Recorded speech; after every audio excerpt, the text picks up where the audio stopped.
Isa ka rin ba sa nangangarap pumunta ng Europe?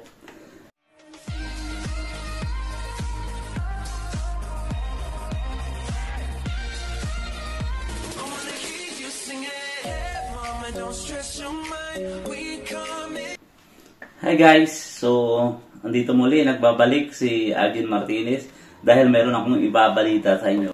Isa ka rin ba sa nangangarap pumunta ng Europe?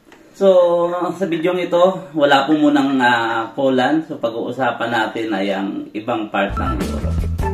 So, kung gusto mong makarating na ibang part ng Europe, baka pwede mong i-like o hindi i-subscribe kung bago ka pa lang napadaan sa aking channel dahil meron akong magandang balita para sa inyong mga pangarap. O ulit, inuunahan ko na lang guys, hindi ako konektado sa agencyng babanggitin ko at hindi rin ako nagtatrabaho doon. Ako ay nagbibigay lamang ng impormasyon para sa inyo, para makatulong din sa nangangarap pumunta ng Europe. So, magsimula na tayo guys kung ano yung agency na sinasabi ko. So, napakarami nilang hiring guys. Czech Republic, bus driver, 2 years ang experience nila. Ang 2 years experience ang minimum ng hinahanap nila. Dapat ang license mo guys ay type D license tayo, yung code license natin sa Pilipinas. Sa Pilipinas license yun guys ang hinahanap. Kasi siguro ba pagdating nila doon, i-convert lang nila doon sa Czech Republic license. Bus driver guys, 2 years experience with valid driver's license. Good English, high school graduate, pwede. So, Czech Republic po ito. So, hindi ko muna sasabihin yung agency guys. Pero itong bus driver guys, Argento, nakita ko sa post nila na dapat bukas hanggang 27 ang hiring nito. So, para sa mga para sa mga taga Manila diyan na gustong magpunta ng Czech Republic, apply na kayo doon guys. Hanggang 27 lang to ang hiring nila. So, pasok tayo yan guys. Bilisan nyo na para makapag-apply na kayo. Bus driver, Czech Republic. Okay. Hungary. Dishwasher. Experience in cleaning dirty dishes. You know to operate the machine. Male and female. Good English. May height qualification guys. 160 cm. Kasi baka mataas yung machine eh. Hungary guys. Hungary. Ulit ko. Experience in cleaning dirty dishes and how to operate the dishwashing machine. Male and female, good English, communication. Okay? Ayos tayo dun guys, Hungary. Bantayan nyo guys, marami to. Okay, chambermaid, Hungary ulit. Yung mga chambermaid na yan, yung mga housekeeping sa hotel yan. So, high school graduate, female, must be 2 years experience in the hotel industry. So, knowledge to basic cleaning, duty and swiping and floor, kung ano-ano pa, basta. Punto na lang kayo doon guys. Ang tangkad niya guys ay 155 cm. Okay tayo guys, Hungary ulit. Ito, para sa mga katulad kong cook, chef, 10 ang kailangan nila. So, sa mga nakakarinig ngayon na panood ng chef, katulad ko, punta na kayo doon guys, sasabihin ko mamaya. Patapusin nyo muna yung video ng mga inaano ko. Punta na kayo dun mamaya pagkatapos ng video ha. Bukas na bukas din, unahan nyo na sila. Mga cook dyan. Must be 2 years experience, grill, chef. Yun. Vocational course, culinary arts. Minimum height, 160 cm. Good English communication. So, sa ano naman to guys? Slovenia. So, Europa rin guys. So, diretso tayo.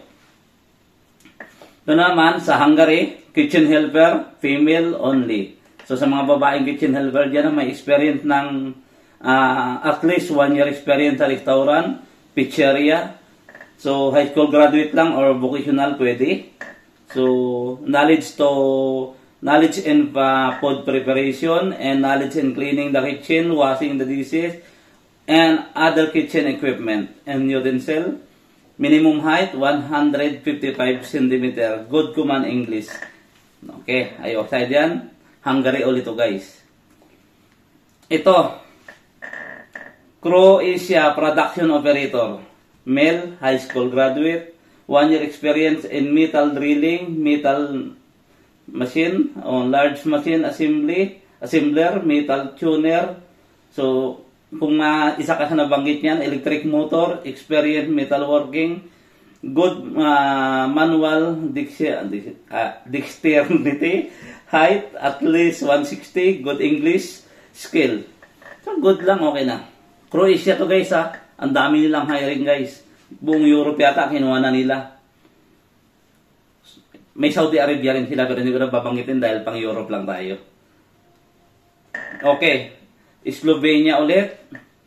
Auto spray painter sa mga painters natin dyan sa Pilipinas na may experience ng 3 years experience, at least high school graduate, knowledge using the different kind of tools, machine, and painting. Male, minimum height 160 cm. Good English. So, auto polisher, auto spray painter. Auto polisher, 5 hinahanap nila guys. Sa auto polisher painter, 20 hinahanap nila guys. Kaya kung isa ka dun sa pinakamagaling naman sa mga nabanggit ko, may experience na ganyan, punta na dun. Mamaya sasabihin ko anong agency. Pero subscribe din, mag-like, mag-comment guys. Para dahil yung konting tulong ko, konting like lang naman hinihingi ko sa inyo. Hungary ulit guys. Assistant waiter, 10 ang kailangan nila. Assistant cook, 10 din ang kailangan nila. Vocational food and beverage or in situ lang guys. Culinary or cookery in situ lang ang kailangan nila guys. At least 2 years experience in fine dining restaurant or hotel industry. Good English communication skill. Tangkad, pag-usapan natin, 160 cm. So, lalaki guys ang hinahanap, male. So, punta lang kayo dun sa agency na babanggitin ko ngayon. Ito po ang Peridot International Resources INC. Ito palang address ng Peridot International Resources INC. So, ito ang Unit Building A, 1845 Dian Street, Makati City, Philippines. 1235 address nila guys. May telephone number din silang 632-552-7826. Yan po ang kanilang cellphone number. So pwede nyo kayong kumontak. Guys, inuulit ko, hindi po ako connected dito. Gusto ko lang kayong tulungan makarating ng Europe. At mag-ingat po tayo sa mga scammer kasi yung Peridot nagsabi din na ginagamit din sila ng ibang scammer. So, sabi ng Peridot, doon lang daw po kayo makipag-communicate sa loob ng kanilang office at wag po makipag-communicate doon sa labas ng kanilang opisina o kanino man. Doon lang sa legit na or staff ng kanilang agency kayo makapag-communicate. Walang ibang taong kausap. So, at tingnan mo guys, may valid license din sila. Peridot International Agency is a private overseas recruitment agency, preliminary engaged recruiting and development of land-based workers overseas employment. May license sila guys. POE license number 079LB0720 and 10.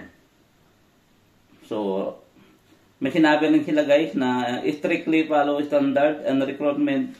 Yun ang sinabi sa kanilang mission. So kayo na lang guys ang pumunta doon at inuulit ko, huwag po makipag-usap kung kani-kaninong nagpapanggap na staff ng Peridot. So pumasok kayo doon sa opisina, may information, inquire kayo ng maigi. Walk-in daw, ina-accept nila guys. So, sa mga nabanggit kong unang job, kung meron kayong experience nan, mag-apply na.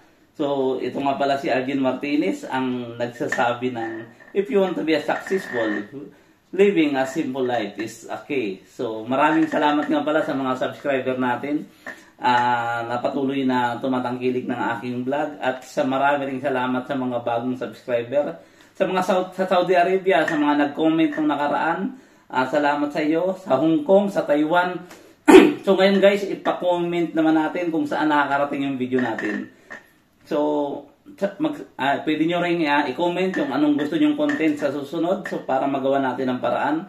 Kung may mga katanungan, pwede nyo i-PM sa aking i-comment or i-PM nyo sa aking Facebook yung Arnel OFW Poland. So, para kung may time ako, mabilis ko namang masasagot yan. At hindi ko kayo pinababayaan na mag-ilang araw na yung message yun. Binubuksan ng bilit yan kahit anong dami nyo guys.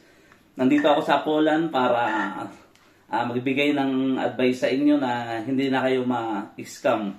At magbibigay din ng payo kung ano mang kaya kong ipayo sa inyo guys. So maraming salamat ulit sa panonood ng aking vlog.